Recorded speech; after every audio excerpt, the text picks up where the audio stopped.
ya ce mutum ne ɗan kasuwa ya sayi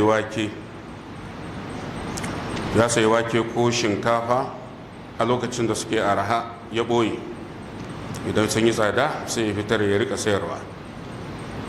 Babu laifi, yana ma iya samun lada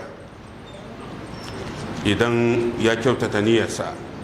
Misali, lokacin da ake kakar hatsi, lokacin da yake da sauki sai ka saya ka ɓoye shi, sai lokacin da ya fara tsada ka fidda shi, ai fito wanda kai ka taimaka wa mutane. Inda baka fito da shi ba fa, ai wahala za su ƙara shiga. Saboda kai sa ibn hazm yake cewa lada ma za ka samu. Abinda ake nufi da al-ihtikar wanda Allah ya haramta shine ka sayi kayan a lokacin da ya fara tsada, a lokacin da aka fara wuyansa. Misali, ai kwanakin nan kuɗi ya fara wahala ko? To da kaga cewar kuɗi ya fara wahala sai ka ringa shiga ƙauyuka, don Allah ina mai kuɗi ya zo zan saya.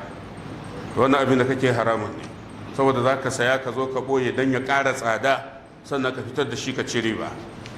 Amma idan a lokacin da abu yake sauƙi ne don ka ɓoye, ba a cewa ka yi laifi, wannan ba laifi ba ne. Ka sai komai lokacin da yake araha, mutane ba su wahala ba. Mun karanta wannan a littafin bulugul maram, yana da bayani mai dan tsawo, amma dai a takaice ba laifi. Yana littafin al-mughni mujallal na 5 shafi na 670, da kuma littafin al-muhalla mujallal na 9 shafi na 87. Allahumma